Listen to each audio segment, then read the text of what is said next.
todos, muy buenas tardes. Nuevamente, gracias por sintonizarnos. Nosotros les compartiremos información veraz para aplicar conocimiento y, de ser necesario, aplicarlo en diversas circunstancias que se nos pueden presentar. Y bueno, agradecida con ustedes por escucharnos. Esto es Hablando de Derecho. En esta ocasión hablaremos de los temas muy interesantes para ti y para ti trabajador, dado que el punto focal de hoy es sobre las sociedades mercantiles. Estaremos platicando acerca de concepto, clasificación y aspectos generales, la sociedad anónima, la sociedad de responsabilidad limitada, la sociedad cooperativa, conceptos y aspectos generales de disolución, liquidación, fusión y transformación.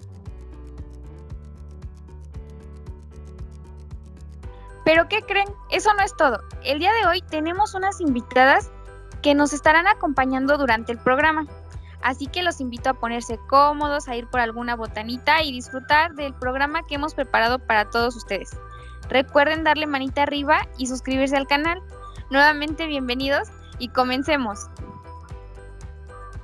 Bueno, nuestra primera invitada es la licenciada en Administración Dalia Ivonne. Bienvenida, licenciada. Hola, gracias por invitarme de nuevo. Es un gusto estar aquí. Muchas gracias por acompañarnos. También está con nosotros la licenciada en Derecho, Alicia. ¿Cómo está, licenciada? Muy bien, Heidi. Gracias por la invitación. Estoy contenta de estar con ustedes en esta tarde. Gracias, licenciada. Un gusto tenerla con nosotros. De igual manera, contamos con la presencia de la licenciada en Administración, María Guadalupe. Bienvenida, licenciada. Buenas tardes, Heidi. Gracias a ti por la invitación. Tenemos una última invitada. Hablamos de la licenciada en Derecho, Diana Laura. Sea bienvenida, licenciada. Gracias, Heidi. Un gusto acompañarlas en esta tarde. Regresamos una vez más en esta programación con un tema bastante rico, ya que sin duda algunas hemos tenido relación con las sociedades mercantiles. ¿No es así? Por supuesto. Empecemos por definir que la sociedad mercantil es aquella que existe bajo una denominación o razón social, conformada por el acuerdo de voluntades de un grupo de personas llamadas socios, que bajo un mismo objetivo y capitales buscan un fin común de carácter económico con propósito de lucro. Desde mi punto de vista, aquí podemos notar que se desprenden más conceptos como el de denominación o razón social, pero para no abrumar iremos poco a poco. Volviendo a mi opinión, quiero decirle a ustedes oyentes que nos acompañan del otro lado, pues que en efecto sí hemos tenido relación con las sociedades mercantiles, porque en nuestra vida cotidiana nos rodeamos de las compras. No cuántos de ustedes han comprado en tiendas departamentales o X establecimiento. Una cosa sí es que no sabemos con exactitud cuál es la forma en la que se está organizado jurídicamente. Exacto, licenciada. Por ello, les pido que nos enfoquemos a desmenuzar estas formas. Como lo comentamos ya, podemos también rescatar que las principales características de la sociedad mercantil son que posee una personalidad jurídica propia, diferente de los socios que la componen. En consecuencia, su actividad está sujeta a derechos y obligaciones con administración, disponible de una sede central de negocios denominada domicilio fiscal. Este es el lugar respecto al cual se deben responder las obligaciones tributarias. Imaginemos que un grupo de agricultores de un pueblo de aquí cerca se dedica al cultivo y pues venden café, además pueblos aldeanos, y estos deciden organizarse para de manera conjunta negociar con sus clientes, realizar inversiones, adquirir financiamiento, entre otras decisiones que les toca partir, o mejor dicho, que de alguna manera les favorece a todos esos agricultores hablarlo. Entonces, al fin de fundar una sociedad cooperativa donde existe igualdad de derechos y obligaciones, así las decisiones deben de ser tomadas considerando un voto igualitario por cada miembro, obvio. En este caso, solo mencionando este tipo de sociedad, pero que en la vida real vemos que existen más. Y me imagino que para que todo esto sea legalmente es necesario celebrar el contrato respectivo que cumpla con las formalidades establecidas, ¿cierto? Sí, puesto que los tipos de sociedades pueden ser varios, dependiendo de la organización, de la actividad económica, la relación entre los socios, la responsabilidad, el riesgo asumido y el objeto social de la misma. En suma, podemos destacar que van desde la sociedad en nombre colectivo, sociedad en comandita simple, sociedad de responsabilidad limitada, la sociedad anónima y la sociedad en comandita, por acciones y sociedad cooperativa. Argumentando un poco esto de manera práctica, pues cada vez nosotros salimos, es viable encontrarnos con estas sociedades que por lo común están en letras abreviadas, en el caso de sociedad en nombre colectivo, como SNC, la sociedad en comandita simple como SC, o SCA, la sociedad de responsabilidad limitada como SRL o SL, la sociedad anónima como SA, la sociedad en comandita por acciones como SCA, la sociedad cooperativa como SC. Y es que no me dejarán mentir, porque de que las encontramos, las encontramos. Tal es el caso de Papelería y Juguetería El Paje, SADCB, Productos Avícolas El Calvario, SDRL-DCB,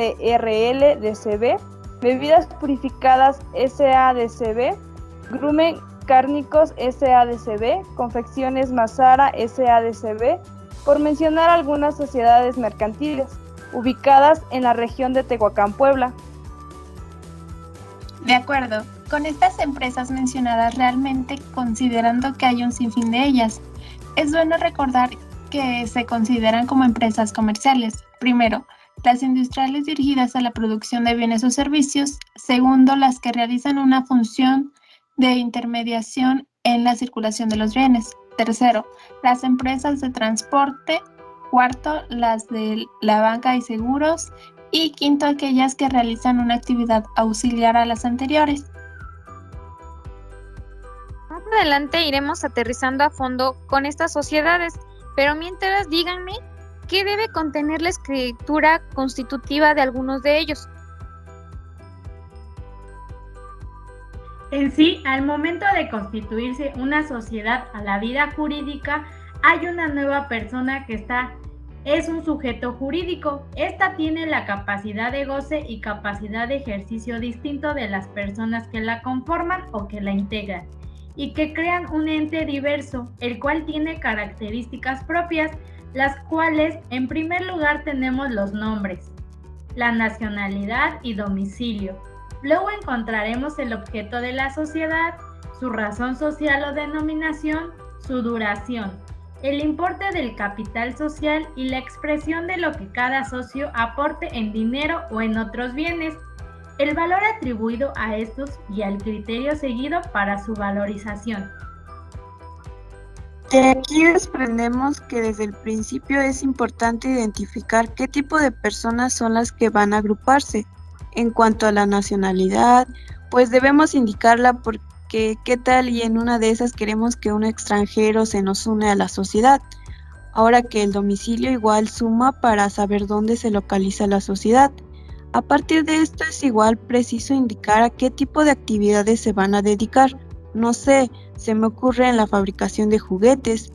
Y algo más que hay que diferenciar es si tendremos que adoptar una razón social o una denominación, dado que la primera la formamos por los apellidos, digamos Galvez y Galicia asociados, mientras que la segunda se refiere a una más libre, pero especialmente se refiere más al objeto social. Por ejemplo, Transportes de Miahuatlán S.A. Volviendo con otro punto que tocó, que es la duración, este básicamente es el tiempo de vida de la sociedad. Después, el importe del capital social, porque es obvio que debemos contar con los recursos económicos para poner en marcha una sociedad. Y está de más decir a qué se refiere la expresión de lo que cada socio aporte en dinero o en otros bienes, pues como su nombre lo indica, ya, aunque si bien es cierto, es más de cuestiones obligatorias de lo que cada socio se comprometió ante su sociedad. Muchas gracias por abordarse cada uno de los puntos y que es de vital importancia esta constitución de sociedades mercantiles, que lo ideal es que deberá hacerse ante un notario público. Y para entrar más a detalle, empecemos por las sociedades anónimas. Antes que nada, me gustaría compartirles que en México la sociedad anónima fue regulada por el Código Lares, así como por los códigos de comercio, pasando después a ser regulada por la Ley General de Sociedades Mercantiles. De igual manera, pasó por 3 etapas fundamentales en derecho comparado. Una primera etapa en la que se constituyen por órdenes del Estado, que mediante una carta fundacional se rigen por derecho público. El Estado tiene parte del capital y tienen algo parecido a la soberanía. Una segunda etapa en la que ya son sociedades de derecho privado y tienen las notas esenciales que conservan actualmente, pero requieren para su constitución alguna autorización administrativa o judicial. Y una tercera etapa en la que queda prácticamente en manos de los particulares la constitución de la sociedad, solo siendo necesaria alguna inscripción en registro o trámite administrativo equivalente. En este tipo de sociedad nos podemos percatar que tenemos una historia concreta de sus inicios, pero puedo decir que es un tipo de sociedad muy utilizado en México y no me dejará mentirles. ¿Alguna vez hemos satisfecho nuestras necesidades por alguna empresa que es una sociedad anónima? Por tal motivo considero que es importante que conozcamos sobre ella. Esta sociedad mercantil ha pasado por etapas las cuales permitieron que pasara de una sociedad que se constituía por órdenes del Estado a una sociedad que en la actualidad es particular, es decir, las personas que se unen para crearla lo harán de manera voluntaria y no por obligación. Ahora sí empecemos por decir qué es una sociedad anónima y bueno, es la que existe bajo una denominación y se compone exclusivamente de socios cuya obligación se limita al pago de sus acciones. Bueno, en este concepto hay 2 partes importantes que debemos comprender y la primera es que nos dice que una sociedad anónima está bajo una denominación y si nos vamos con la ley encontramos que la denominación social será libre, pero debe ser distinta a cualquier sociedad que ya existe. Además, deberá llevar las palabras sociedad anónima o simplemente SA, que es su abreviatura, ya que de esta manera nos especifica cuál es el tipo de sociedad. Y por otra parte, nos habla de la responsabilidad de los socios. Aquí debemos entender que los socios responden únicamente hasta por el monto de sus aportaciones, y en todo caso, los acreedores del socio podrán exigir del socio el monto insoluto de su aportación, pero nada más. Y bueno, también cabe mencionar que esta sociedad mercantil es muy importante en la actualidad, debido a que la industria y el comercio se manejan mediante ella. Y bueno, los claros ejemplos son Bimbo S.A., DCB, Walmart S.A.DCB, Lala S.A.DCB, en fin, hay muchos más ejemplos. Ahora que ya se compartió el concepto de sociedad anónima, diré cuáles son los requisitos constitutivos y primero que nada, se necesita que haya 2 socios como mínimo y que cada uno de ellos suscriba a una acción por lo menos, que el contrato social establezca el monto mínimo del capital social y que esté íntegramente suscrito, que se exhiba en dinero en efectivo cuando menos el 20% del valor de cada acción, pagadera en numerario y que se exhiba íntegramente el valor de cada acción que haya de pagarse, en todo o en parte, con bienes distintos del numerario. Me gustaría compartirles que antes de la nueva disposición se requerían a 5 socios como mínimo para formar la sociedad anónima y no sé si se haya escuchado sobre los llamados socios de paja o prestanombres. Bueno, estos eran los socios que simplemente se incluían para cumplir con los requisitos legales, pero seamos sinceros, era más que obvio que los aportadores del capital no eran los 5 socios que se requerían anteriormente, Por ello pienso que ahora que solo se requieren 2 socios es algo más real, pero no estoy diciendo que no existían sociedades con 5 aportadores de capital. Solo digo que no en todos los casos era lo mismo y por ello se incluían a personas solo para cumplir. Por otro lado, el capital equivale a la suma de las aportaciones de los socios, las que deberán hacerse en moneda de curso legal. Entonces el capital dependerá de las aportaciones realizadas por los socios.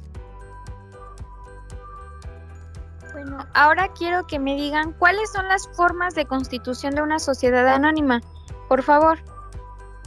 Con mucho gusto. Existen 2 maneras. La forma simultánea se constituye en un solo acto mediante la comparencia ante el notario de los socios otorgantes o corredores públicos, y la forma sucesiva, que es la suscripción pública, invitación al público para que constituya una sociedad anónima. Dicho de otra manera, pues la forma simultánea es la más común y corriente para constituir una sociedad anónima. Por ello no hay ningún problema. Hablando de la forma sucesiva es un poco más complicado y les diré por qué. Primero que nada se caracteriza por el llamamiento que los fundadores o promotores hacen al público para lograr la constitución de la sociedad.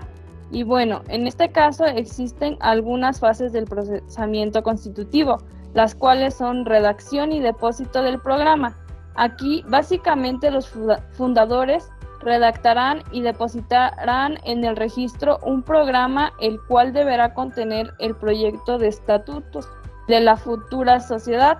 En la siguiente fase serían las adhesiones. Aquí las suscripciones se recogerán por duplicado en ejemplares del programa y bueno, se basará de acuerdo a la ley.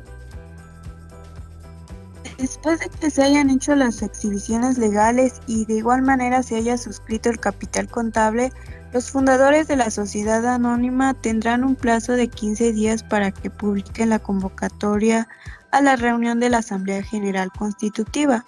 Pero antes de que prosigan, sí me gustaría saber, ¿qué hace o de qué se encarga la Asamblea General Constitutiva? Por supuesto, esta asamblea prácticamente se ocupará de comprobar la existencia de la primera exhibición prevenida en el proyecto de estatus, de examinar y en su caso aprobar el evalúo de los bienes distintos del numerario que uno o más socios se hubiesen obligado a aportar. Los suscriptores no tendrán derecho a voto con relación a sus respectivas aportaciones en especie, de deliberar acerca de la participación que los fundadores se hubieran reservado en las utilidades, de hacer el nombramiento de los administradores y comisarios que hayan de funcionar durante el plazo señalado por los estatutos, con la designación de quienes de los primeros han de usar la firma social. Desde mi punto de vista, la Asamblea tiene una gran responsabilidad, pues se encarga de aquellos asuntos importantes para los fundadores y que sean beneficio para la sociedad. Tiene como principal objetivo comprobar los actos inherentes a la formación de la sociedad y declararla regularmente constituida. Más que nada, como su nombre lo dice, se encarga de la constitución de la sociedad. Además, en ella se nombran los administradores y comisarios encargados de hacer la comprobación de los bienes aportados, así como la convocatoria a la Asamblea General de Accionistas, la cual es el órgano supremo de la sociedad. Entonces, siempre es necesario formar una Asamblea General Constitutiva por el simple hecho de que ésta va a aprobar la constitución de la sociedad para que después se realice la protocolización y registro del acta de la Junta y de los estatutos. Solo para que quede claro, son fundadores de una sociedad los otorgantes del contrato social, es decir, una escritura constitutiva, y las personas que redactan, firman y depositan el programa en el caso de la constitución sucesiva. Ahora que nos han impartido toda esta información, quisiera que me explicaran de las acciones de la sociedad anónima. ¿Qué me pueden decir al respecto? Las acciones en que se divide el capital social de una sociedad anónima estarán representadas por títulos nominativos que servirán para acreditar y transmitir la calidad y los derechos de socio, y se regirán por las disposiciones relativas a valores literales en lo que sea compatible con su naturaleza y no sea modificado por la presente ley. Bueno, las acciones están bajo 3 aspectos importantes. Primero que nada, la acción representa parte del capital y se constituye su valor nominal. Además, confiere iguales derechos. Sin embargo, el capital social se puede dividir en varias clases de acciones y estas tendrán derechos para cada clase. Y por último, las acciones están representadas por títulos de crédito. La incorporación es la primera característica de los títulos de crédito.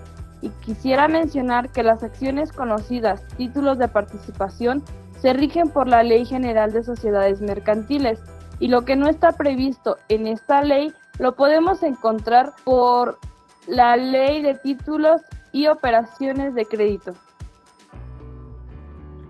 Como dato relevante, quiero compartirles que cada acción es indivisible y en consecuencia, cuando haya varios copropietarios de una misma acción, se nombrará un representante común, y si no se pusieran de acuerdo, el nombramiento será hecho por la autoridad judicial. El representante común no podrá enajenar o gravar la acción, sino de acuerdo con las disposiciones del derecho común en materia de copropiedad. La verdad, les diré brevemente la clasificación de las acciones para no aburrirlos tanto con demasiada teoría, y así ustedes oyentes podrían entender mejor este tema. Y bueno, como anteriormente mi compañera Diana mencionó que las acciones están bajo 3 aspectos, retomemos esa parte y efectivamente así es. Cuando hablamos que la acción parte del capital, en este aspecto se dividen las acciones en propias e impropias, las cuales son liberadas, pagadoras, de valor nominal y sin valor nominal. El siguiente aspecto nos habla de los derechos de los socios, y aquí se presentan los derechos comunes, especiales, ordinarios y preferentes, y en el último aspecto se mencionó sobre el título de crédito. Aquí se divide en nominativas y no más al portador. Por si no les ha quedado claro algo de lo antes mencionado, diré que las acciones propias son aquellas que representan parte del capital, tanto en numerario como en especie. En caso de las impropias, son las que no tienen tal carácter, por ejemplo, las llamadas acciones de trabajo o las acciones de goce. Ahora, las acciones liberadas son aquellas cuyo valor ha sido íntegramente cubierto por el accionista. Las acciones pagadoras son aquellas cuyo importe no está totalmente pagado por el accionista. Por otra parte, las acciones con valor nominal son las que expresan en su texto la parte del capital social, que representan, por el contrario, las acciones sin valor nominal no otorgan garantía suficiente ni protegen a la sociedad que las emite. Lo que quiero dar a entender es que cada acción es diferente. Por tal motivo, considero que es importante conocerlas para comprender cuáles son las acciones que más nos convienen.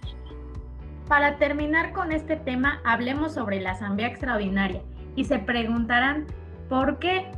Bueno, pues esta asamblea tratará asuntos como prórrogas de la duración de la sociedad, la disolución anticipada de la sociedad, aumento o reducción del capital social, cambio de objeto de la sociedad, cambio de nacionalidad, transformación de la sociedad, la fusión con otra sociedad, emisión de acciones privilegiadas, amortización por la sociedad de sus propias acciones y emisión de acciones de goce, emisión de bonos. Cualquiera otra modificación del contrato social y los demás asuntos para los que la ley o el contrato social exija un quórum especial. Estas asambleas podrán reunirse en cualquier tiempo. Pongamos como ejemplo la disolución anticipada de la sociedad. Supongamos que en el contrato social se estipula que Caramelo S.A.D.C.B. tendrá una duración de 99 años, pero a los 30 años los socios acuerdan su disolución anticipada. Aquí claramente nos podemos dar cuenta que es anticipado por el hecho de que los socios quieren disolver la sociedad antes de lo acordado en el contrato social. En este caso, la asamblea extraordinaria se deberá reunir para tratar este asunto y llegar a un acuerdo que beneficie a todos. Y así pasa con todos los asuntos mencionados anteriormente. Ya que hemos visto la sociedad anónima, Dalia, ¿qué es la sociedad de responsabilidad limitada? ¿O qué nos puedes decir? Es la que se constituye entre socios que solamente están obligados al pago de sus aportaciones, sin que las partes sociales puedan estar representadas por títulos negociables, a la orden o al portador, pues solo serán cedibles en algunos de los casos. Además, la sociedad de responsabilidad limitada existirá bajo una denominación o bajo una razón social que se formará con el nombre de uno o más socios. La denominación o la razón social irá inmediatamente seguida de las palabras Sociedad de Responsabilidad Limitada o de su abreviatura SDRL. La omisión de este requisito sujetará a los socios a la responsabilidad. Para complementar la información, déjame decirte que es muy importante conocer en primera instancia las abreviaturas SDRL, que nos dice que son Sociedad de Responsabilidad Limitada. Las empresas conforman esta sociedad, por mencionar algunas son: encontramos la tienda típica online donde compras tus gafas de sol o las últimas, los Converse. Estas constituyen un excelente ejemplo de empresas de sociedad limitada, ya que este es un modelo típico de negocio donde se requiere cierta inversión inicial para evitar posibles riesgos de ruina. Merece la pena optar por una sociedad limitada, ya que permite protegerse muy bien frente a terceros acreedores. Los restaurantes componen otro ejemplo de sociedad limitada. Muchas veces estos negocios tienen un único dueño, por lo que optar por la fórmula de sociedad limitada puede ser una forma muy sencilla de constituir una sociedad. Me gustaría conocer cómo se conforma la sociedad de responsabilidad limitada. ¿Quién me puede decir? Cualquier persona extraña a la sociedad que haga figurar o permita que figure su nombre en la razón social responderá de las operaciones sociales hasta por el monto de la mayor de las aportaciones. Ninguna sociedad de responsabilidad limitada tendrá más de 50 socios, ya que el capital social será el que se establezca en el contrato social. Se dividirá en partes sociales que podrán ser de valor y categoría desiguales, pero que en todo caso serán de un múltiplo de 1 peso. En sí, las participaciones en la sociedad son personales y no son títulos que puedan negociarse o comercializarse en determinados mercados. Se dice que las aportaciones de los socios en este tipo de sociedad mercantil son sociales, indivisibles y acumulables. Un ejemplo es que los ciudadanos Roberto y Gerardo quieren abrir una tienda de camisas. El que se va a quedar como el socio responsable será Gerardo, ya que él aportó la idea. En parte monetaria, Roberto va a ser quien invierta la cantidad necesaria. En caso de expansión de más tiendas, ya sea en su estado o en la República, ellos tendrán que analizar si ampliarán la constitución de sus socios. Estos puntos han sido muy importantes, pero tengo la curiosidad de cómo se constituirá la sociedad. La constitución de las sociedades de responsabilidad limitada o el aumento de su capital social no podrá llevarse a cabo mediante suscripción pública. Al constituirse la sociedad, el capital deberá estar íntegramente suscrito y exhibido, por lo menos el 50% del valor de cada parte social. Aquí tenemos una situación que unos amigos cercanos tuvieron, ya que Rodrigo y Andrés son hermanos y quieren montar un bar. Andrés podría aportar la maquinaria de su antiguo bar y Rodrigo aportaría el capital en forma efectiva, haciendo un total de 15,000 pesos para abrir el bar como una sociedad de responsabilidad limitada. Cada uno aportará 5,000 pesos. En el caso de Andrés lo hará en especie y en el caso de Rodrigo lo hará en metálico. En este caso, ambos socios tendrán un porcentaje de participación del 50%. Si la sociedad entrara en cursos, ambos tendrían un 50% de obligaciones para con los acreedores. Es necesario conocer quién se encarga de la administración de las sociedades de responsabilidad limitada. ¿Qué me puedes decir de esto, María? Claro, estará a cargo de uno o más gerentes, que podrán ser socios o personas extrañas a la sociedad, designados temporalmente o por tiempo indeterminado. Salvo pacto en contrario, la sociedad tendrá el derecho para revocar en cualquier tiempo a sus administradores. Desde mi punto de vista, el administrador de una sociedad es el representante legal de una empresa y por tanto actúa en su nombre para realizar cualquier tipo de gestión bancaria, para efectuar inversiones y en general para cualquier otra iniciativa o decisión de especial trascendencia que adopte la sociedad. Es decir, la figura del administrador representa un poder casi ilimitado dentro de una empresa. Eso sí, conlleva una serie de obligaciones y responsabilidades que podrían incluso afectar al patrimonio de las personas que acepta el cargo. Ser administrador de una sociedad es una función que tiene más responsabilidad de la que muchas personas piensan. Es más, el no cumplimiento de sus funciones podría poner en riesgo su propio patrimonio. Por ejemplo, en el ámbito laboral, cualquier incumplimiento de la normativa en materia laboral pone en marcha un proceso en el que las administraciones públicas van directamente contra el administrador. Por ejemplo, una cuota impagada de algún empleado o un incumplimiento en materia de seguridad laboral es una infracción suficiente para que la Seguridad Social exija responsabilidades al administrador. Yo tengo la curiosidad de qué pasa si un socio fallece. ¿Las partes sociales son hereditarias o qué procede? Para responder tus preguntas, déjame decirte que la transmisión por herencia de las partes sociales no requerirá del consentimiento de los socios, salvo pacto que prevea la disolución de la sociedad por muerte de uno de ellos, o que disponga la liquidación de la parte social que corresponda al socio difunto, en el caso de que la sociedad no continúe con los herederos de este. Te contaré una anécdota de hace tiempo, ya que conocí un señor que tenía una fábrica de zapatos junto con una zapatería. Él, en el momento que vio que su negocio empezó a crecer, quiso crear una sociedad para que tuviera mayor capital para su expansión. Crearon la sociedad, pero él no estipuló que si fallecía sus acciones pasarían a sus hijos o esposa.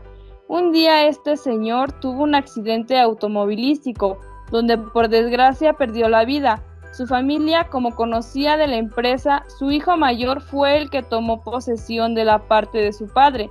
Él siguió con el legado que su padre había construido, creó nuevas estrategias y le dio otro rumbo a la empresa junto con los socios. Ahora pasamos a una parte que destaca mucho en esta sociedad, que es la asamblea de los socios. ¿Qué me pueden comentar?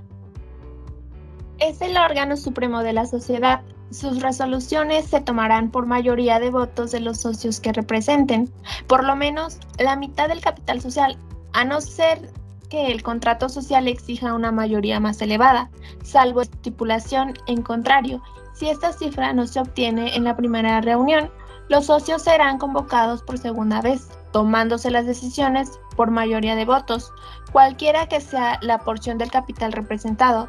Desde mi punto de vista, en las asambleas de socios se discutirán puntos importantes de la sociedad a la que corresponda. Es por ello que a cada reunión que sea organizada y ellos notificarán, deberán presentarse, ya que si la reunión es para tomar decisiones o buscar nuevas estrategias, ellos deberán votar. Por ejemplo, Gerardo y Roberto han expandido su negocio, que ahorita ya cuenta con 10 socios nuevos.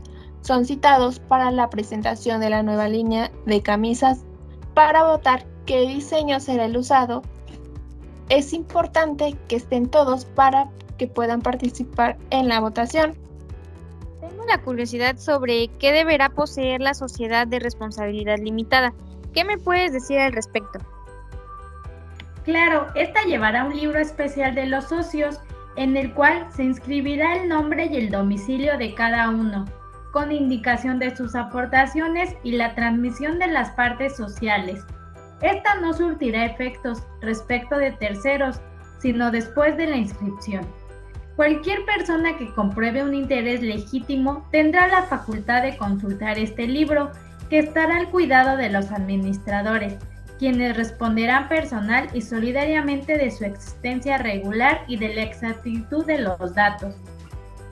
Bueno, es hora de hablar sobre las sociedades cooperativas. ¿Qué me pueden decir de este tipo de sociedad mercantil? Claro que sí, Heidi.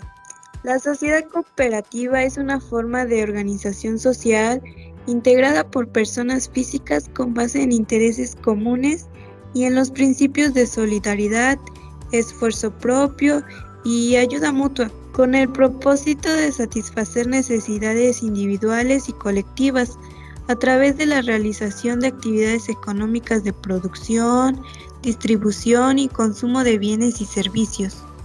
Quiero comentar que en el caso de las sociedades cooperativas, la Ley General de Sociedades Mercantiles no la rige como tal, sino que se rigen por su legislación especial, es decir, la Ley General de Sociedades Cooperativas. Ahora, pasando a su concepto, desde mi punto de vista, este tipo de sociedad es muy recomendable para aquellos grupos de personas que persiguen un fin en común y con base a la ayuda mutua y la creación de un patrimonio en común consiguen su objetivo. Se constituye principalmente por personas con los mismos conocimientos y se puede decir que son muy usuales en el sector primario, y algunos ejemplos claros son la Sociedad Cooperativa de Trabajadores de Pascual, SCL, o el Grullo SCL. Han mencionado que los principios se consideran de este tipo de sociedad. ¿Cuáles son estos?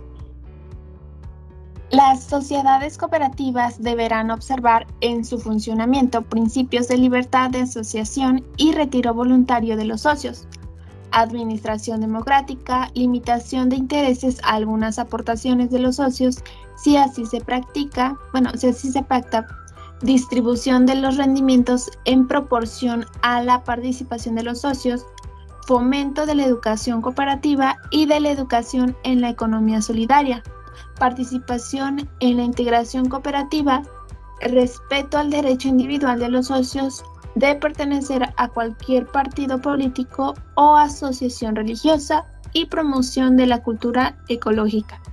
Considero que el principal objetivo de los principios que debe tener la sociedad cooperativa es buscar el beneficio mutuo y tener un ambiente agradable, ya que, como nos podemos dar cuenta, se incluyen muchos valores que como persona nos hacen sentir bien.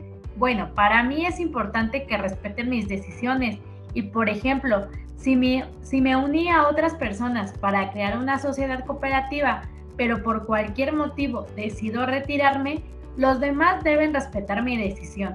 Además, es uno de los principios, pues tengo la libertad de retirarme de igual forma. Estos principios se basan mucho en la justicia y respeto, que son indispensables para tener una buena relación. Ahora queda analizar si en verdad se cumplen estos principios o solo son letras escritas en la ley. Alicia, tengo entendido que hay diversos tipos de sociedades cooperativas. ¿Estoy en lo cierto? Estás en lo cierto. Y bueno, los tipos de sociedades cooperativas pueden clasificarse de consumidores de bienes o servicios, de productores de bienes o servicios y de ahorro y préstamo. Bueno, si hablamos de las sociedades cooperativas de consumidores, nos referimos a que los socios tienen como objetivo el satisfacer las necesidades con artículos, bienes o servicios que la sociedad requiera, pero que son de consumo. Por ejemplo, sociedad cooperativa de trabajo. Estas son actividades como pesca, metalurgia, transporte y alimentación. También este tipo de sociedad podrá dedicarse a las actividades de abastecimiento, la distribución y también a la prestación de servicios relacionados con la educación o la obtención de vivienda. En el caso de las sociedades cooperativas de productores, como bien nos dice, su actividad será la producción de bienes o servicios, donde los socios aportarán su trabajo personal, físico o intelectual. Por último, las de ahorro y préstamo principalmente necesitan como mínimo 25 socios. Además, son aquellas sociedades constituidas y organizadas conforme a la Ley General de Sociedades Cooperativas, que tengan por objeto realizar operaciones de ahorro y préstamo con sus socios. ¿Y quiénes forman parte del sistema financiero mexicano con el carácter de integrantes del sector social sin ánimo especulativo?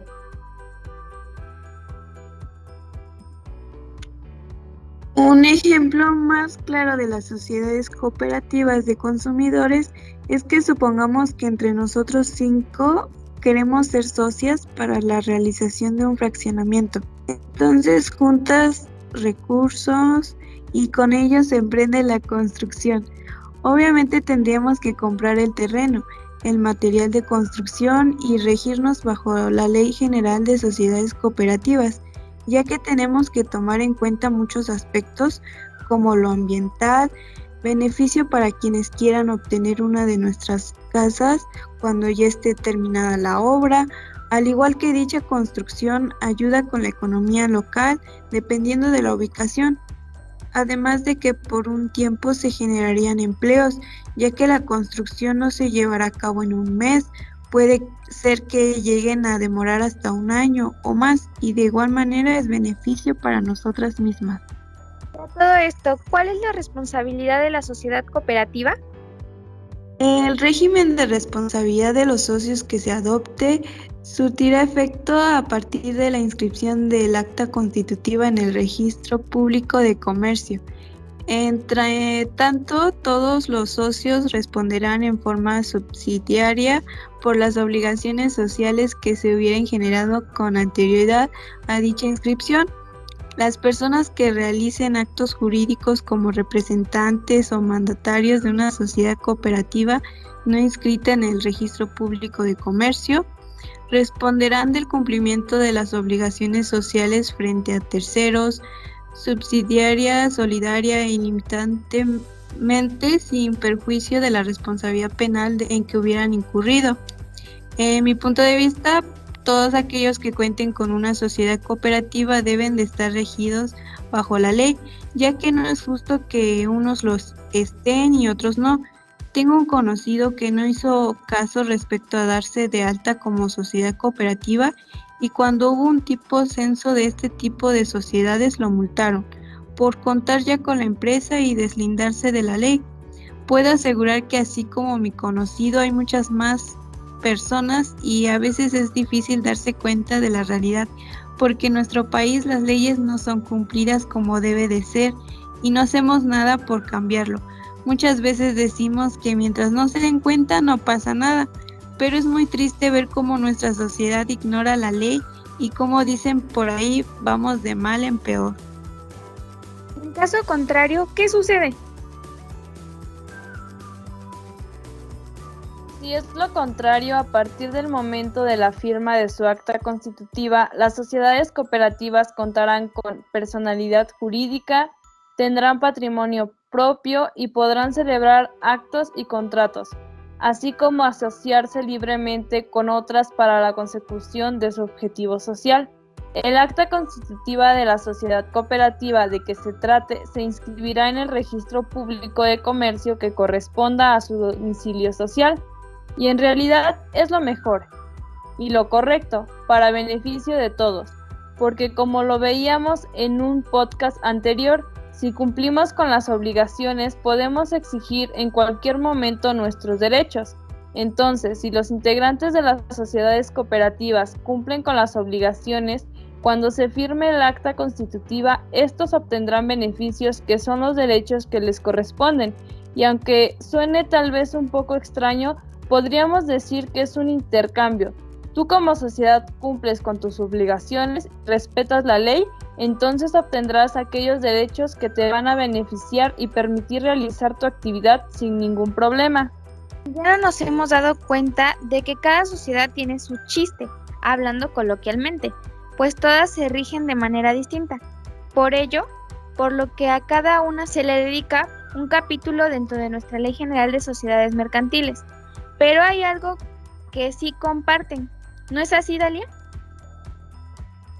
Así es, Heidi, y estamos hablando nada más y nada menos que de la disolución, liquidación, fusión, transformación y escisión de sociedades. Entonces, Diana, ¿qué nos puedes decir de la disolución de las sociedades?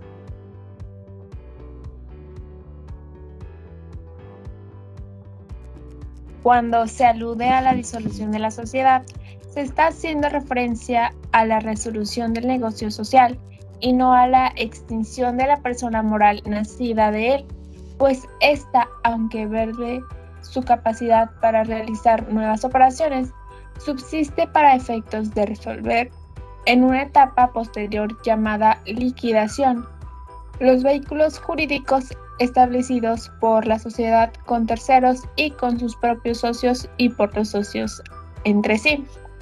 Lo que nos quiere decir que en el momento en que una sociedad se disuelve, no quiere decir que la persona moral se extingue o la empresa, sino que los acuerdos establecidos en el contrato se cumplen y se lleva a cabo lo que conocemos como terminación del contrato.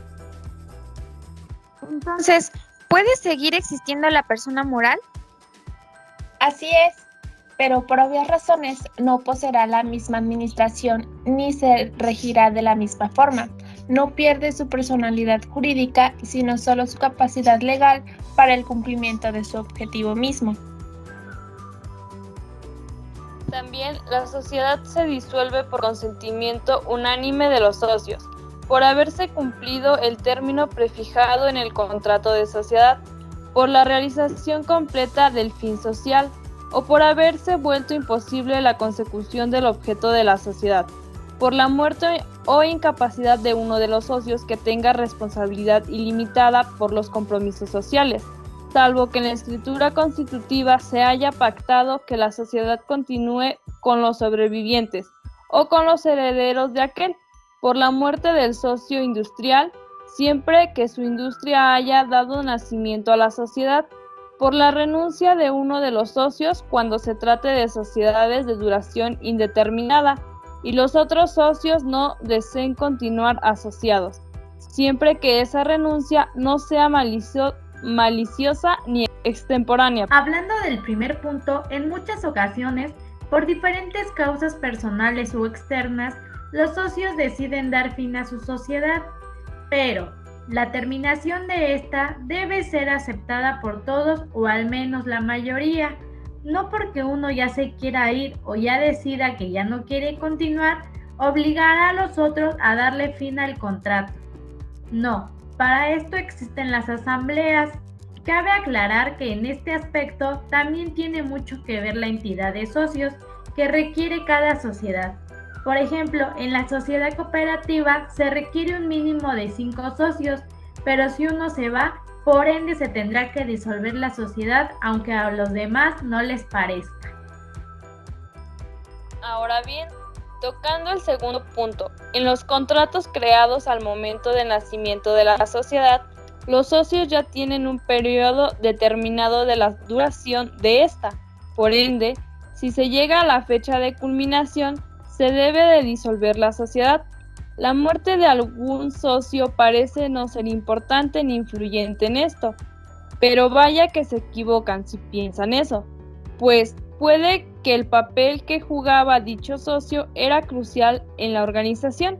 Entonces, lo mejor es dar fin a esta, a no ser que, como dice, que en la escritura constitutiva se haya pactado que la sociedad continúe con los sobrevivientes o con los herederos.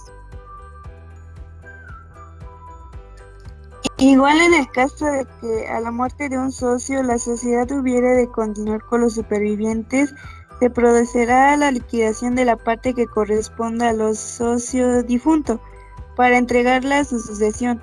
Los herederos del que murió tendrán derecho al capital y utilidades que al afinado correspondan en el momento en que murió, y en lo sucesivo solo tendrán parte en lo que dependa necesariamente de los derechos adquiridos o de las obligaciones contraídas por el socio que murió.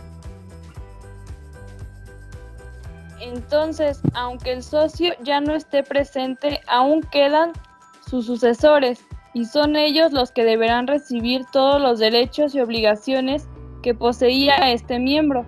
No vayan a creer que los socios se van a repartir lo que dejó el difunto. Se mencionó anteriormente la renuncia maliciosa. ¿A qué renuncia se le considera así? La renuncia se considera maliciosa cuando el socio que la hace se propone aprovecharse exclusivamente de los beneficios o evitarse pérdidas que los socios deberían de recibir o reportar en común con arreglo al convenio.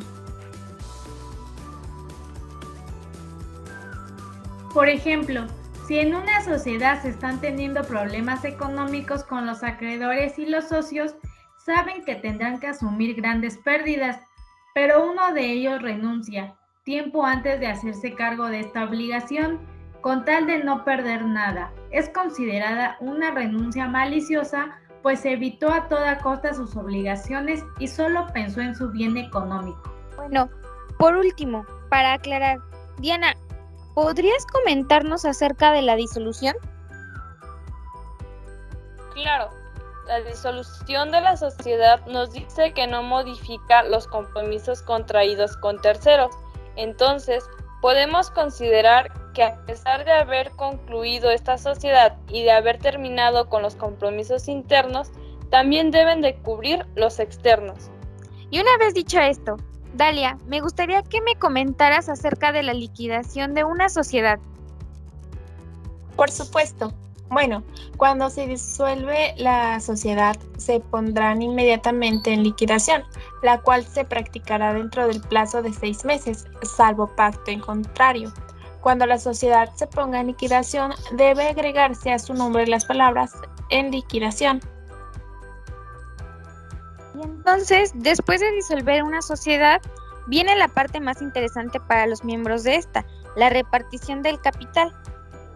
La liquidación debe hacerse por todos los socios, salvo que convengan el nombre liquidadores o que ya estuvieran nombrados en la escritura social. Obviamente, los involucrados en este proceso deben ser los miembros, pero si uno de ellos al momento de crear la sociedad nombraron a otra persona como liquidador, también se acepta, pero debe constatar en el contrato. Si cubiertos los compromisos sociales y devueltos los aportes de los socios, quedaran algunos bienes, se considerarán utilidades y se repartirán entre los socios en la forma convenida. Si no hubo convenio, se repartirán proporcionalmente a sus aportes. Ya tenemos conocimiento de que al inicio de cada sociedad, cada miembro aporta cierta cantidad al capital para poder confirmarlo. Es por esto que al disolverse se les debe regresar dicho aporte. Pero mientras existió la sociedad, hubo más bienes adquiridos, haciendo que el capital aumentara. ¿No es así? Estás en lo correcto. Y entonces, si después de pagar los aportes aún queda capital por repartir, se debe hacer de manera equitativa, a excepción de que ellos hayan acordado otra cosa al inicio. Además, la liquidación se practicará con arreglo a las estipulaciones relativas del contrato social o a la resolución que tomen los socios al acordarse o reconocerse la disolución de la sociedad. Si quieren ustedes establecer su propia forma de repartición, adelante, están en todo su derecho, pero ojo, recuerden que lo que acepten ya no será revocable, pues al momento de la repartición pueden tener inconvenientes, enojos y pues no pueden decir nada porque su firma está impresa y escrita. Y escrito, estoy de acuerdo con todo lo pactado en este contrato. Pero si no quieren tener estos problemas, pueden dejar que la repartición se haga en base a lo que estipula la ley. Bueno, pero si el liquidador es el que recibe el dinero, ¿qué facultades posee? Puede cobrar lo que se deba a la sociedad y pagar lo que ella deba, vender los bienes de la sociedad, liquidar a cada socio, su haber social, Practicar el balance final de la liquidación, que deberá someterse a la discusión y aprobación de los socios en la forma que corresponda, según la naturaleza de la sociedad. Obtener del Registro Público de Comercio la cancelación de la inscripción del contrato social una vez concluida la liquidación. En pocas palabras, él se encargará de llevar a cabo todo el proceso de liquidación para que todo salga bien y se reparte el capital de manera adecuada. Toda la chamba es para él. Me atrevo a decir que ya abarcamos los puntos más importantes de ello. Es por esto que ahora debemos hablar de la fusión, transmisión y escisión de las sociedades. María, ¿nos ayudas con esto? Por supuesto. Sobre este tema, pues la fusión de varias sociedades deberá ser decidida por cada una de ellas, en la forma y términos que correspondan según su naturaleza. Entendiendo esto, por lógica y a lo que se nos viene a la mente es que el fusionar quiere decir asociar o convertir en una sola a dos o a más sociedades, esto con el fin de aumentar su capital y poder tener acceso a nuevos giros empresariales, además de que debe ser de mutuo acuerdo. Inclusive los acuerdos sobre fusión se inscribirán en el Registro Público de Comercio y se publicarán en el sistema electrónico establecido por la Secretaría de Economía. De la misma manera, cada sociedad deberá publicar su último balance y aquella o aquellas que dejen de existir deberán publicarlo. Todo debe estar correctamente respaldado y constatado antes de pasar a la fusión, pues se debe conocer el estado financiero de estas sociedades de manera previa, todo en caso de que se tenga alguna deuda o problema que se deba resolver. La fusión no podrá tener efecto sino 3 meses después de haberse efectuado la inscripción prevenida.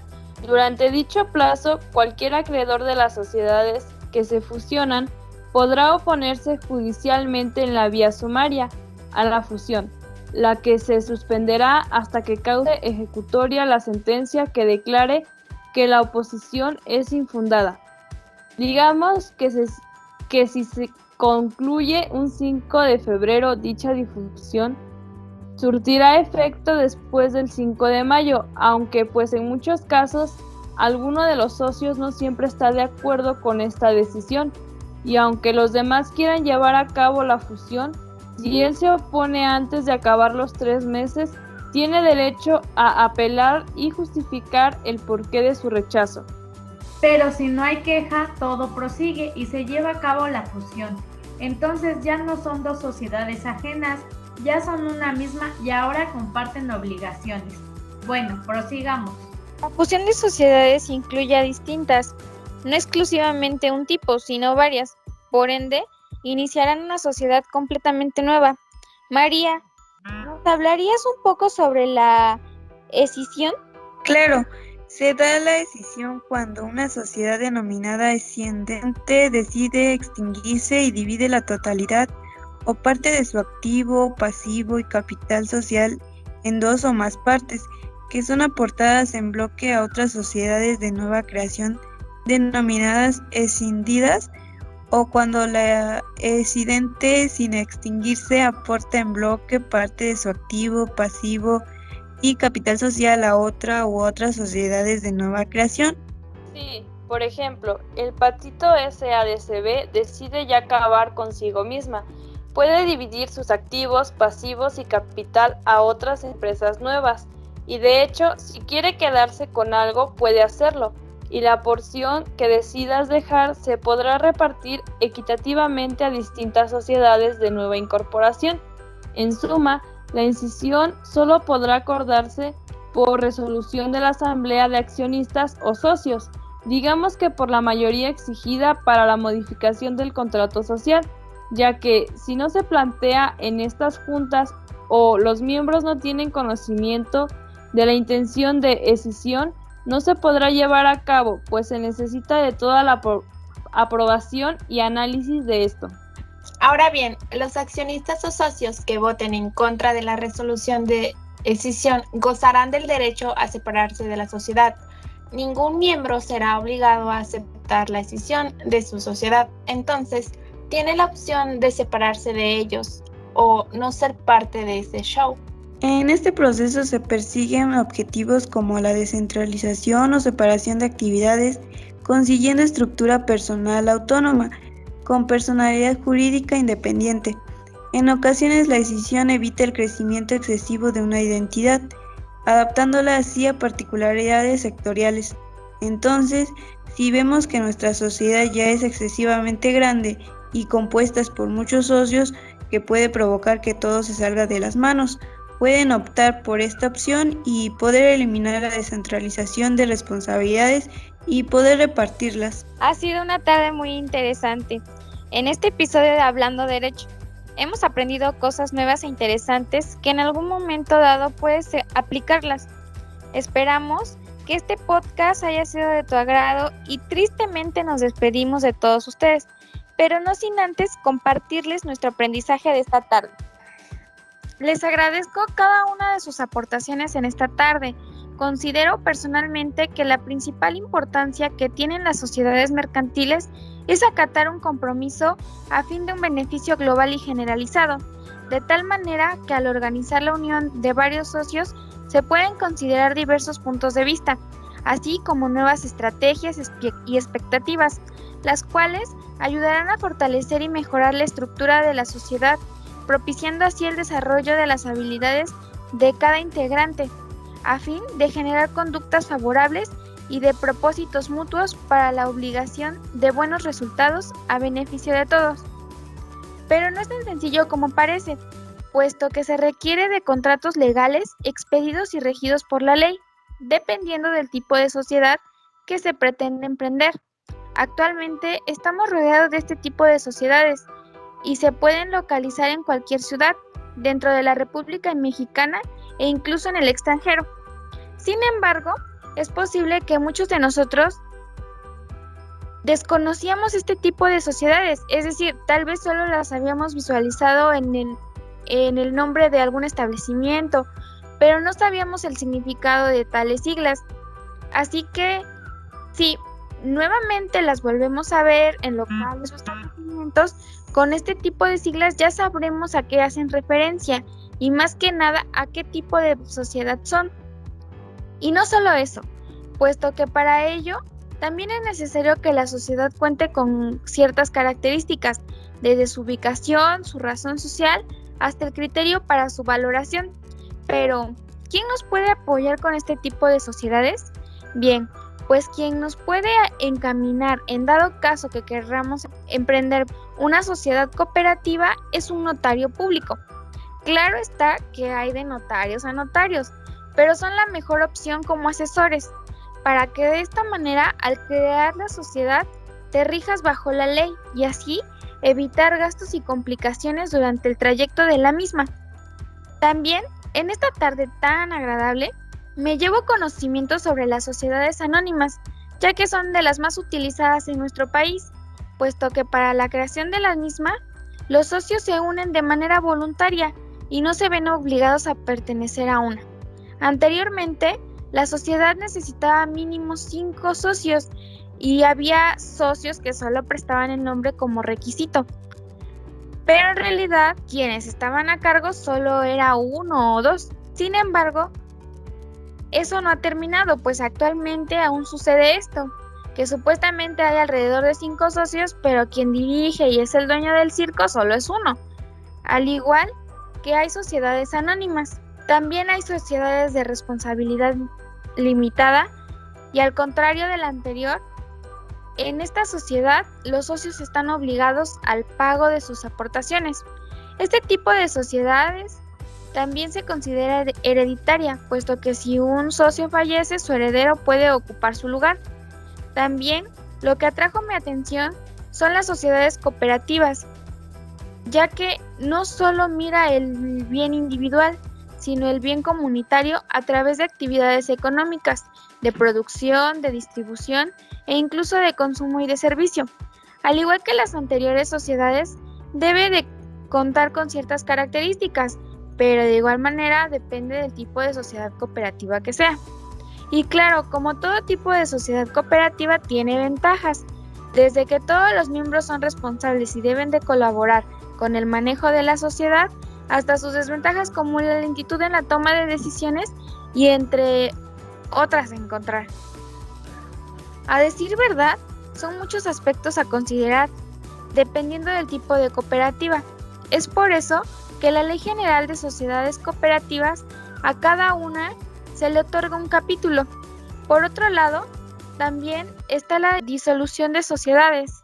Y esto no quiere decir que la empresa desaparezca, sino que solo es la terminación del acuerdo o contrato. Y no solo eso, la sociedad puede continuar dentro del mercado, simplemente que con otra administración o con los mismos socios si así lo desean. Pero de igual manera, si en algún momento menos pensado llega a fallecer uno de los socios, no crean que lo que él hacía o su inversión está perdida. Pues no es así. Puede que haya dejado su sucesor o heredero en el cual puede tomar riendas sobre el puesto del finado y pasa a ser socio como el resto. Otro aspecto que de igual manera debemos considerar para nuestra vida diaria es la liquidación de las organizaciones, puesto que si no eres socio, pero te nombraron como liquidador, es válido. Sin embargo, para que sea válido lo anterior, tuvo que haber quedado escrito en el contrato al momento de crear la sociedad. Quien es el encargado de liquidar es quien tiene que distribuir equitativamente, pero los demás socios no se ven involucrados, por lo que todo el trabajo en cuestión de este aspecto es para él. ¿Se imaginan cuánto trabajo debe de ser liquidar? Supongo y también depende del tamaño que sea la organización. Pero en fin, ya tenemos un panorama de lo que son las sociedades mercantiles, para que en algún momento dado puedas identificar y saber bajo qué leyes rigen, o si en dado caso queremos emprender. Lo podemos hacer. Tal vez no sabremos en un 100%, pero al menos tenemos la noción y sabremos con quién acudir para solicitar apoyo y la sociedad sea posible. Querida Dalia, te agradezco que hayas tomado un minuto de tu tiempo para platicar con nosotros. Ahora me gustaría escuchar cuál es tu conclusión respecto a estos temas. Claro, doy paso entonces a mi conclusión acerca de este tema. Bueno, hablar de sociedades en nuestro podcast ya se veía venir, pues si vamos a hablar de derecho empresarial, obviamente tenemos que hacer mención del principal motor que mueve a esta rama del derecho, que son las sociedades mercantiles. O díganme, ¿qué haría la economía de nuestro país sin ellas? Quizá fracasaríamos monetariamente, pues muchas de ellas son el principal nexo de negociaciones con el extranjero y nos mantienen conectados de manera global. Hablar de sociedades es hablar de todo un universo, pues cada una de las mencionadas en este capítulo tiene su propio enfoque, funcionamiento y se rigen de manera muy distinta. Explorando las leyes en busca de información para la conformación de esta investigación, me pude dar cuenta o me pude percatar de que las sociedades no se les mezcla. A cada una se les dedica un capítulo. Claro, unas tienen capítulos más largos que otros, pero ahí están. Y gracias a ello tenemos una guía práctica de los pasos que debemos seguir para formar una sociedad y para mantenerla en pie. Ahora bien, ¿pudieron escuchar cuántas sociedades existen en México? Sí, son varias y estoy segura de que muchos de ustedes las desconocían, pero ahora ya tenemos una leve idea de qué va cada una de estas. Gracias a la existencia de estas sociedades, muchas personas físicas pueden llevar a cabo actos jurídicos de manera legal y plena, pero ojo, no todo es alegría, pues al ser parte de estas también debemos adquirir obligaciones y responsabilidades como socios. Pero es solo elegir una sociedad porque sí. No hagan eso. Estos futuros socios no se dejen llevar por la más popular. Al contrario, infórmense, investiguen qué sociedad es la más conveniente y por qué. Verifiquen pros, contras, pues en muchas ocasiones la falta de educación en el derecho mercantil puede tratar muchos problemas legales a las sociedades ya constituidas. pues a pesar de formar parte de una de ellas, por no estar al día con la composición de las mismas ni de cómo se rige, empiezan los desacuerdos y problemas, olvidando por completo que ellos estuvieron de acuerdo al elegir esa sociedad. Muchos se arrepienten de la sociedad elegida, y es por esto por lo que la cultura de la información la debemos de tener bien arraigada. Cada sociedad tiene su chiste, su magia, sus ventajas, desventajas, y es nuestro deber conocerlas y analizarlas de manera profunda para evitar problemas judiciales. Ahora bien, el formar sociedades no es un juego de niños. Se requiere de mucha madurez profesional y personal, ética y un alto nivel de tolerancia, además de una desarrollada capacidad del trabajo colaborativo. Muchas veces peleamos y discutimos con nuestras familias, ¿no es así? Y se supone que como familia no debería ser así. Nos conocemos, tenemos el mismo temperamento, etc. Pero no es así. Y si entre familia discutimos qué esperamos de una sociedad, por lógica, la construcción de un contrato social para mí es una gran solución para los conflictos internos y posibles discusiones. Para no ir más lejos, las discusiones, la repartición de todo el capital de una sociedad, los socios entran en caos porque uno quiere más, el otro dice que no es justo, aquel dice que eso no eran los acuerdos, pero si se tiene en mano un acta constitutiva o el contrato social, fácilmente podemos demostrarle que él accedió a todo lo propuesto y ya no puede dar marcha atrás, pues como pudimos observar, muchos asuntos negativos se pueden evitar. Por mi parte, la mayoría de los documentos en que me basé fueron del Código Civil Federal y uno que otro PDF de Internet. ¿Saben por qué? Porque el gobierno no ha hecho nada por fijar atención en estos regímenes que impulsan a México. Pero no fuera para sacarle dinero a las empresas, porque ahí sí modifican sus artículos a su conveniencia y para sacarse su tajadita. El conocer cómo se comportan cada una de ellas dentro del mercado resulta de importancia, pues no todas poseen los mismos derechos y obligaciones, además de que incluso su composición interna es distinta. Por esto, hay que poner suma atención a la sociedad que queremos elegir, analizar los pros y los contras de cada una, además de que debemos de conocer cómo se va a comportar o lo que va a suceder al momento de una posible disolución, pues este proceso no es el mismo para todas. Hemos visto a muchas sociedades convertirse en una sola. Cuando ya no volvemos a escuchar hablar de dicha empresa, no siempre significa que se disolvió. Al contrario, corrían el riesgo de esto o simplemente se dieron cuenta de que unir fuerzas con otra sociedad les iba a generar muy buenas ganancias, pues a través de análisis, investigaciones, etc., pueden determinar las áreas de oportunidad que existen en el mercado y si para ello hacer una fusión con otras sociedades. Hay que hacerlo, obviamente, estableciendo correctamente los pactos antes de darle comienzo, además de estar totalmente de acuerdo con ello. Pues bueno, fue todo un placer para mí estar en este programa. Agradezco mucho la invitación y espero que todo esto los ayude a comprender aún más todo sobre las sociedades mercantiles.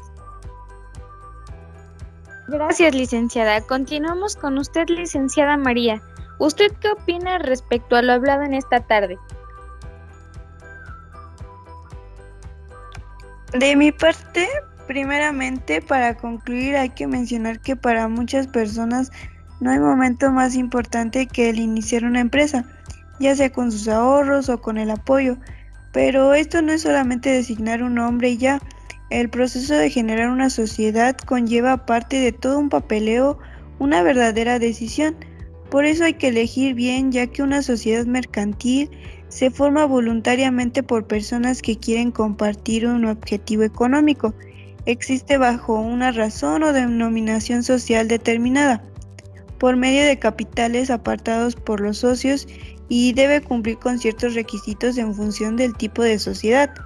Por lo que pude notar es que en cuanto a aspectos generales Hacemos hincapié en su capacidad, en su patrimonio, en su nombre y domicilio, y por supuesto que no hay que olvidar cada una de sus obligaciones y derechos, puesto que nos estamos refiriendo a las sociedades mercantiles como personalidad jurídica.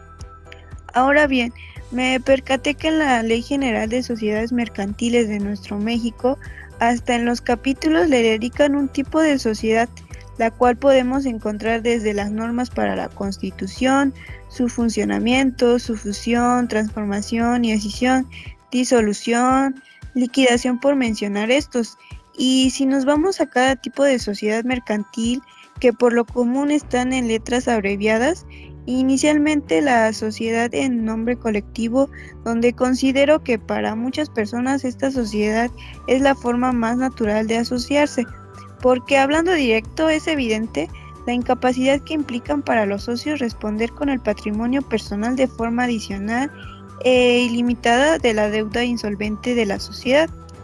En cuanto a la sociedad en comandita simple, que es una sociedad de naturaleza personalista, donde los socios colectivos solo se encargan de aportar capital, dado que los otros socios aportan su trabajo y tienen la posibilidad, más no la obligación, de aportar capital, mientras que en la sociedad de responsabilidad limitada vemos que el capital no se divide en acciones, sino en aportaciones.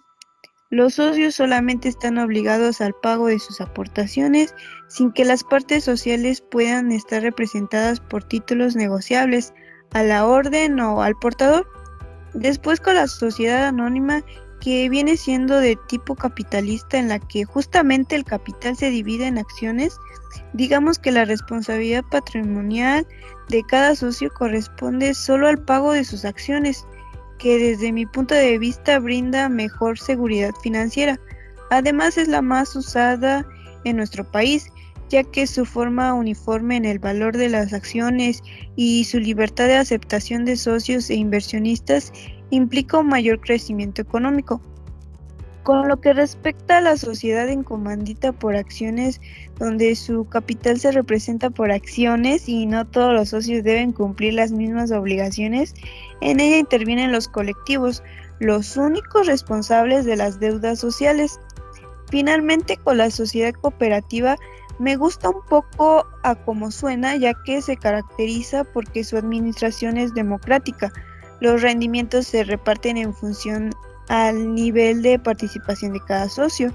Me es importante que la cooperación entre sus socios sume esfuerzos individuales, pues cada trabajador que la compone significa un cooperativista que tiene como el fin el fortalecimiento de esta sociedad. En este pienso que se mantiene firme en suprimir la desigualdad de todos los colaboradores. Incluso cabe señalar que tiene una legislación especial para atender todo lo que gira en él. Así es, hablamos de la Ley General de Sociedades Cooperativas. Pero bueno, otro aspecto que se me hizo relevante es que a las personas se le otorgan la decisión de cambiar de tipo de sociedad, ya sea porque tiene de alguna manera miedo de que la sociedad no les deje recursos, o porque las circunstancias económicas o de otro tipo de aspectos de la sociedad, si no puede ser las óptimas para la producción o ganancias en un momento determinado, porque el mercado es muy cambiante, sobre todo si hablamos de México.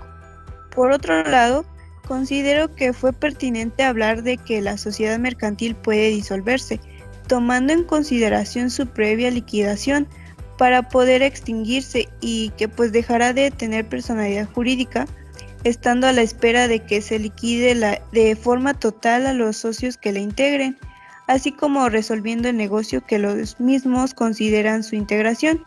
Bien, y si nos vamos a la fusión, nos toparemos que implica en que los patrimonios de distintas sociedades mercantiles se integren para conformar y fortalecer una negociación económica con la finalidad de crear una nueva o reestructurar una que ya estaba. Y es que aquí va de la mano con la escisión, pues vemos que se toma en consideración sus efectos, además de las semejanzas y diferencias con la fusión. Como último aporte, puedo decir que gracias a la diversidad también es posible encontrarnos con sociedades que quieran explorar territorios extranjeros para atender a una población que demanda sus productos o servicios. Sencillamente hay que informarnos qué tipo de sociedad mercantil queremos manejar en el mercado y lo que conlleva la dicha decisión. Muchas gracias, licenciada. Y usted, licenciada Diana, ¿cuál es su conclusión respecto al hablado en el podcast del día de hoy? Bueno, para concluir mi participación, quisiera comentar que las sociedades mercantiles son muy importantes. Ahora sabemos que éstas se forman por un conjunto de personas a las que llamamos socios que se unen por un objetivo de carácter económico y que cada socio aporta capital para la constitución de la sociedad que estará bajo una razón o denominación social determinada. Ahora bien, primero que nada, dejemos en claro que la razón social hace referencia a aquellas empresas que adoptan como nombre legal los nombres y apellidos de los socios. Y la denominación social, bueno, aquí estamos hablando de un nombre imaginario. Solo hago mención para no pensar que es lo mismo. Actualmente, nosotros como ciudadanos satisfacemos nuestras necesidades básicas de muchas y de las diversas empresas que existen en México, ya sean comerciales, industriales o de servicios. Y tal vez antes de este podcast nosotros no sabíamos qué significaban aquellas abreviaturas que veíamos en la denominación social, o al ver los nombres de alguna empresa pensábamos que los dueños solo le pusieron así porque sí. Y ahora nos damos cuenta que tienen un motivo aquellas abreviaturas o nombres de las organizaciones. Por ejemplo, ¿cuántos de nosotros consumimos los productos de Bimbo?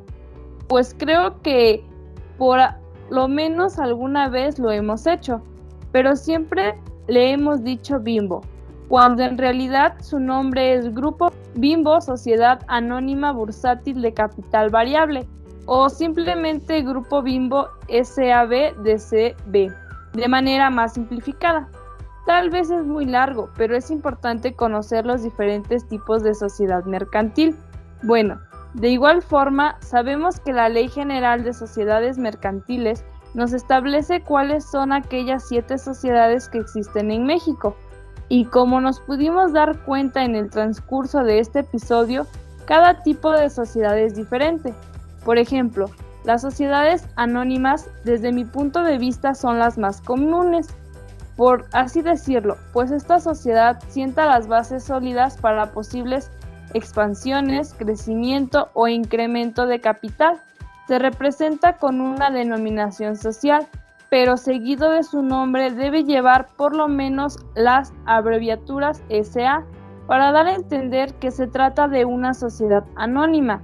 Ahora, si hablamos de la sociedad cooperativa, una de las principales características es que ofrece rendimientos por trabajo y consumo. Además, todos los socios deben pertenecer a la clase trabajadora. No establece un capital mínimo, pero eso sí, siempre serán de capital variable. La sociedad en nombre colectivo, a diferencia de la sociedad anónima, esta existe bajo una razón social, y aquí los socios responden a las obligaciones de modo subsidiario, ilimitada y de forma solidaria. Y tampoco se establece un monto del capital como en la sociedad cooperativa. Pero un dato interesante es que los socios no pueden dedicarse a negocios del mismo género que el de la sociedad. Por otro lado, la sociedad en comandita simple es una de las sociedades mercantiles de México de tipo personalista. La duración de esta sociedad es indefinida, existe bajo una razón social y debe contemplar sociedad en comandita, o bueno, más común las abreviaturas S en C. De igual forma, no hay un monto fijo del capital, y aquí los socios solo están obligados al pago de sus aportaciones. En el caso de la sociedad en comandita por acciones, de igual forma que la sociedad en comandita simple, se conforman por 2 tipos de socios, los comanditados y los comanditarios. Se integra por los nombres o apellidos de los socios. En caso de no aparecer todos, se deberá añadir la palabra compañía. Las acciones no se pueden ceder si no es por acuerdo del 100% de los comanditados y 2/3 de los comanditarios. Y por último, la sociedad por acciones simplificada fue creada con el fin de modernizar y simplificar el proceso de construir una empresa. La puede construir una o más personas quienes solo pagarán por sus acciones. De igual forma, todos los accionistas deberán contar con certificado de firma electrónica avanzada, vigente reconocido en sus reglas generales. Bueno, considero que es muy importante y también de mucha utilidad conocer cada una de las sociedades mercantiles, para que el día que quiera ser socio de alguna sociedad podamos ver cuál es la que más nos conviene. Claro está que como todo, cada tipo de sociedad tiene sus ventajas y desventajas, pero si las conocemos y más que nada analizamos a cada una, podremos elegir cuál sociedad es la mejor para nosotros.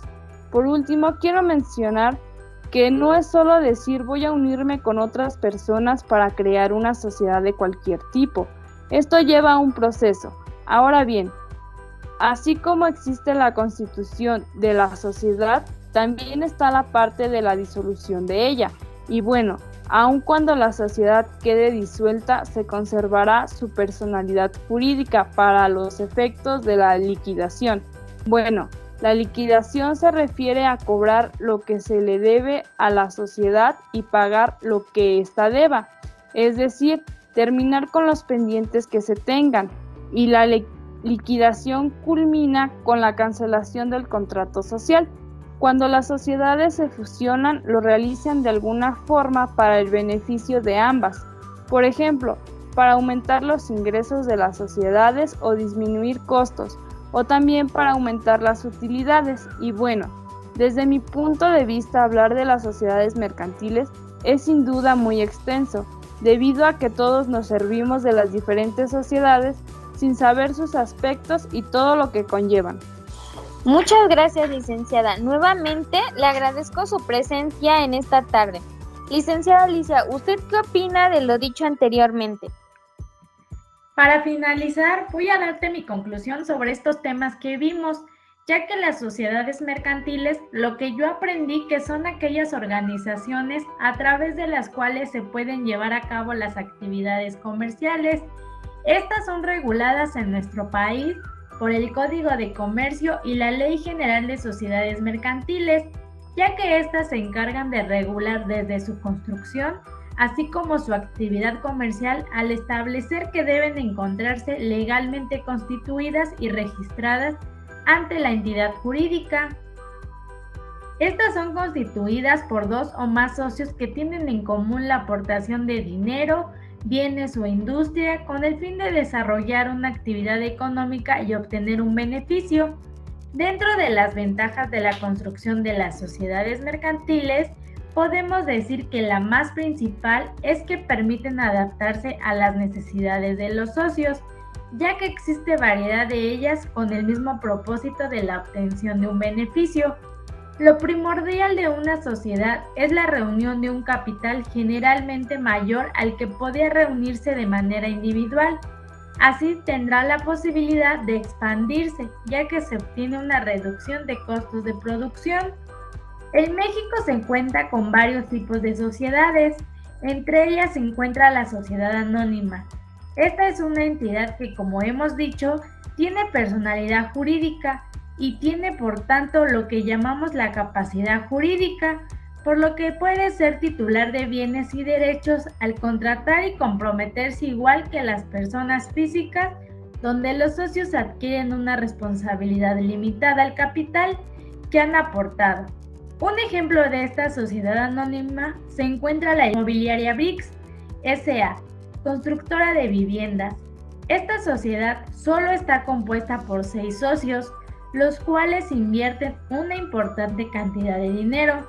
Sin embargo, estos no pueden vender sus acciones en bolsa como sería habitual, sino que requerirán de un complejo proceso para deshacerse de estas.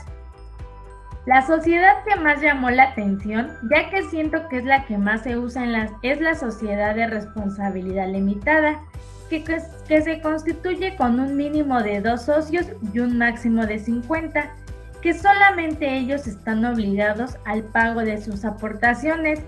Es por ello que el capital social se conforma con las aportaciones de los socios, que no tiene por qué ser en dinero, sino que pueden ser en activos de utilidad para la empresa, tales como maquinaria, equipos de oficina o transporte, y las partes sociales no están representadas por títulos negociables, a la orden o al portador.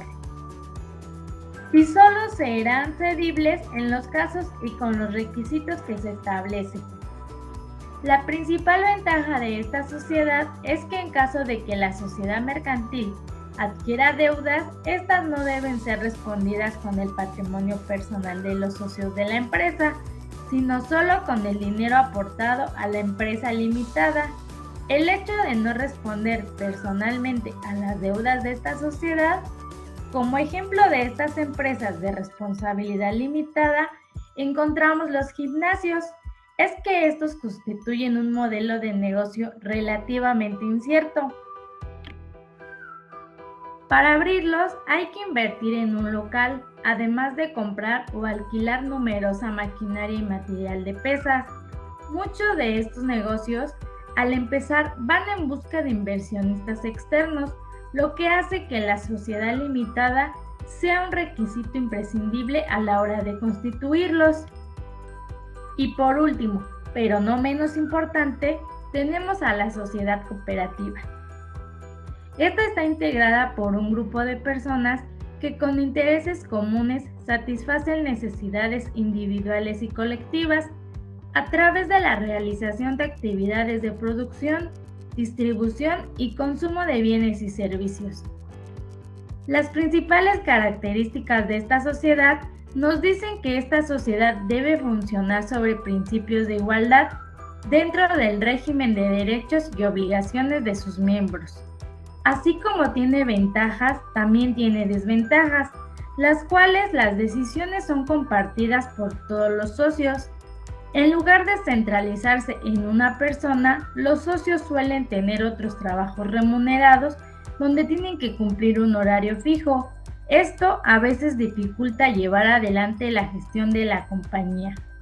Y la principal, si la empresa no está generando beneficios, los miembros de la cooperativa no podrán obtener ingresos por los trabajos realizados con ella. Cuando concluye la sociedad mercantil, la empresa inicia un proceso que se conoce como disolución.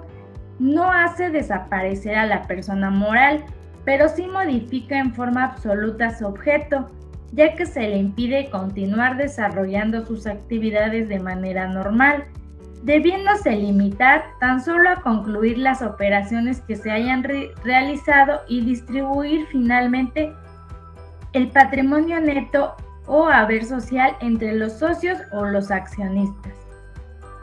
Lo que hace que una empresa entre en la disolución es la imposibilidad del funcionamiento correcto, la quiebra contable, dificultades para mantener un valor del patrimonio neto y la quiebra económica, es decir, pérdidas sostenidas en el tiempo. Procederá a la siguiente fase, que es la liquidación.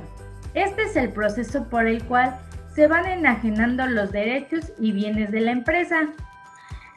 Gracias, licenciada, por acompañarnos el día de hoy.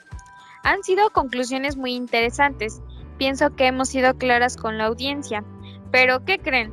Ahora sí ya nos vamos.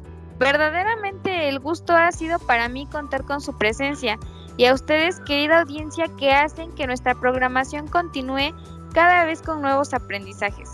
Los invito a seguir formando parte de esta entidad de nuestro canal para seguir aprendiendo juntos.